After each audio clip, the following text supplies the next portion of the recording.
Amines cooking വേൾഡിലേക്ക് എല്ലാവർക്കും സ്വാഗതം. അപ്പൊ ഇന്ന് നമ്മൾ തയ്യാറാക്കുന്നത് തനി നാടൻ ചിക്കൻ റോസ്റ്റ് ആണ്. നാടൻ ചിക്കൻ ഉപയോഗിച്ചിട്ടാണ് ഞാൻ ഇത് തയ്യാറാക്കിയിട്ടുള്ളത്. അപ്പോൾ എല്ലാവരും വീഡിയോ ഒന്ന് കണ്ടു നോക്കൂ. നിങ്ങൾക്ക് ഇഷ്ടപ്പെട്ട് കഴിഞ്ഞാൽ നിങ്ങളുടെ ഫ്രണ്ട്സിനും ഫാമിലിക്കും ഒക്കെ ഒന്ന് ഷെയർ ചെയ്ത് കൊടുക്കുക. പിന്നെ ഈ ചാനൽ ഇതുവരേക്കും സബ്സ്ക്രൈബ് ചെയ്യാത്തവരുണ്ടെങ്കിൽ പ്ലീസ് ഒന്ന് സബ്സ്ക്രൈബ് ചെയ്യണം കേട്ടോ. അപ്പൊ എന്തായാലും നമുക്ക് നമ്മുടെ റെസിപ്പിയിലേക്ക് പോവാം. ആദ്യം നമുക്കൊരു പാൻ ചൂടാക്കാം. ഈ പാനിലേക്ക് ഇപ്പൊ ഞാനൊരു 5 ടേബിൾ സ്പൂൺ വെളിച്ചെണ്ണയാണ് ഒഴിച്ചു കൊടുത്തിട്ടുള്ളത്. വെളിച്ചെണ്ണയിൽ തയ്യാറാക്കേണ്ട ഏറ്റവും നല്ലത്. എണ്ണ ചൂടായിട്ട് വരുമ്പോൾ ഞാൻ ഇതിലേക്ക് ചേർക്കുന്നത് ഇഞ്ചി, വെളുത്തുള്ളി, ചെറിയുള്ളി, അതുപോലെ അല്പം പെരിഞ്ജീരകം ഇവയെല്ലാം കൂടെ ചേർത്തിട്ട് പേസ്റ്റ് ആക്കിയതാണ്. ഈ പേസ്റ്റാണ് ഇപ്പൊ ഞാൻ ഇതിലേക്ക് ചേർത്തിട്ടുള്ളത്. പിന്നെ ഞാൻ ഇതിലേക്ക് ചേർക്കുന്നത് ഒരൽപ്പം കറിവേപ്പിലയും 2-3 പച്ചമുളകുമാണ്. പച്ചമുളക് നിങ്ങളുടെ ഓരോരുത്തരുടെയും എരിവിനനുസരിച്ചിട്ട് ചേർക്കാം. ഇനി ഇതെല്ലാം കൂടെ ജസ്റ്റ് 1 മിനിറ്റ് ഒന്ന് മൂപ്പിച്ചെടുക്കുക. ഈ ഇഞ്ചി വെളുത്തുള്ളി പേസ്റ്റിന്റെ പച്ചമണമൊക്കെ ഒന്ന് പൊയ്ക്കോട്ടെ. ഇപ്പോൾ ഇഞ്ചി വെളുത്തുള്ളി പേസ്റ്റ് ഒക്കെ മൂത്ത് വന്നിട്ടുണ്ട്. ഇനി ഇതിലേക്ക് ഇപ്പൊ ഞാൻ ചേർക്കുന്നത് 3 വലിയ സവാള കട്ട് ചെയ്തെടുത്തതാണ്. വളരെ തിന്നായിട്ട് കട്ട് ചെയ്തെടുക്കുക, എന്നാൽ പെട്ടെന്ന് തന്നെ സോഫ്റ്റ് ആയി കിട്ടും. പിന്നെ ഇതിനെ അടച്ചു വെച്ചിട്ട് സോഫ്റ്റ് ആക്കണ്ട, ഇതുപോലെ തുറന്നു വെച്ചിട്ട് നമുക്ക് സമയം എടുത്തിട്ട് സോഫ്റ്റ് ആക്കി എടുത്താൽ മതി. കാരണം നമ്മൾ അടച്ചു വെച്ച് കഴിഞ്ഞാൽ റോസ്റ്റിന് വേണ്ടത്ര കളറ് കിട്ടൂല. തുറന്നു വെച്ച് കഴിഞ്ഞ് ഇതിനെ സോഫ്റ്റ് ആക്കി എടുത്താൽ മാത്രമേ റോസ്റ്റിന് നല്ല കളറ് കിട്ടുള്ളൂ. ഇപ്പൊ ഇതാ കണ്ടില്ലേ, സവാള നല്ല പോലെ സോഫ്റ്റ് ആയി ഗോൾഡൻ കളറായി വന്നിട്ടുണ്ട്. ഇനി നമ്മൾ ഇതിലേക്ക് ചേർക്കാൻ പോകുന്നത് തക്കാളിയാണ്. ഞാനിപ്പോ ഒരു 3 ചെറിയ തക്കാളിയും കൂടെ ഇതിലേക്ക് കട്ട് ചെയ്തിട്ടിട്ടുണ്ട്. വലുതാണെങ്കിൽ 2 എണ്ണം മതി കേട്ടോ. ഇനി ഈ തക്കാളിയും കൂടെ നല്ല പോലെ ഒന്ന് നമുക്ക് സോഫ്റ്റ് ആക്കി എടുക്കാം.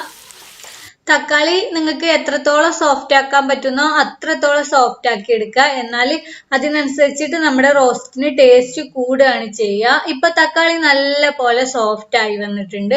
ഇനി നമ്മൾ ഇതിലേക്ക് ഒരു 3/4 ടേബിൾ സ്പൂണോളം ഗരം മസാല പൗഡർ, 2 ടേബിൾ സ്പൂണോളം മല്ലിപ്പൊടി, പിന്നെ 1 ടേബിൾ സ്പൂണോളം മുളക് പൊടി. മുളക് പൊടി നിങ്ങളുടെ ഓരോരുത്തരുടെയും എരിവിനനുസരിച്ചിട്ട് ചേർക്കാം കേട്ടോ.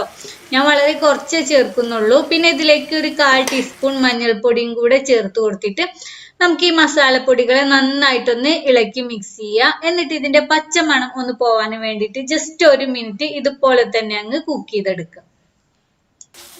ഇപ്പോ മസാലകൾ റെഡി ആയിട്ടുണ്ട്. ഇനി നമ്മൾ ഇതിലേക്ക് ചേർക്കാൻ പോകുന്നത് ചിക്കൻ ആണ്. ഞാനിപ്പോ ഇതിനായിട്ട് ഉപയോഗിച്ചിട്ടുള്ളത് നല്ല നാടൻ ചിക്കൻ ആണ് കേട്ടോ. നല്ല പോലെ കഴുകി വൃത്തിയാക്കി അല്പം ചെറിയ പീസാക്കിയിട്ടാണ് ഇതിനെ കട്ട് ചെയ്തെടുത്തിട്ടുള്ളത്. ഇതും കൂടെ ഈ മസാലയിലേക്ക് ഇട്ട് കൊടുത്തിട്ട് നമുക്ക് നന്നായിട്ടൊന്ന് ഇളക്കി കൊടുക്കണം. ആവശ്യത്തിനുള്ള ഉപ്പ് കൂടെ ചേർത്തിട്ട് വേണം ഇതിനെ ഇളക്കി കൊടുക്കാൻ.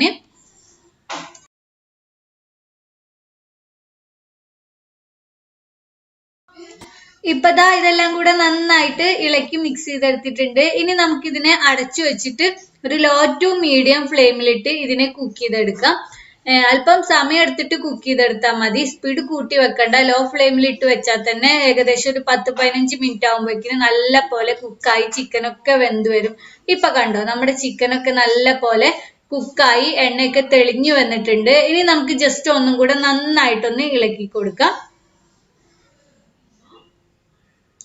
ഇനി അവസാനമായിട്ട് ഇതിലേക്ക് നമുക്ക് ഒരല്പം കുരുമുളക് പൊടിയും കൂടെ ചേർക്കാം. ഞാനിപ്പോ ഒരു 3/4 ടേബിൾ സ്പൂണോളം കുരുമുളക് ക്രഷ് ചെയ്തതാണ് ഇതിലേക്ക് ചേർത്തിട്ടുള്ളത്.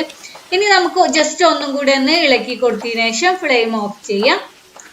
അങ്ങനെ ഇപ്പതാ നമ്മുടെ വളരെ ടേസ്റ്റിയായ നാടൻ ചിക്കൻ റോസ്റ്റ് റെഡി ആയിട്ടുണ്ട്. ഇത് നമുക്ക് ചോറിന്റെയും ചപ്പാത്തി, ബ്രേക്ക്ഫാസ്റ്റ് അങ്ങനെ എല്ലാത്തിന്റെയും കൂടെ കഴിക്കാൻ പറ്റുന്ന നല്ലൊരു കോമ്പിനേഷൻ ആണ്.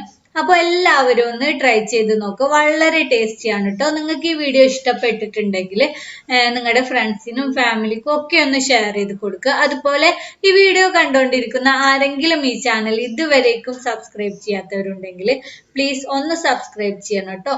മാത്രമല്ല തുടർന്ന് വരുന്ന ബെല്ലൈക്കണും അതിനുശേഷം വരുന്ന ഓൾ എന്ന ഓപ്ഷനും കൂടെ ഒന്ന് സെലക്ട് ചെയ്ത് വെക്കണേ.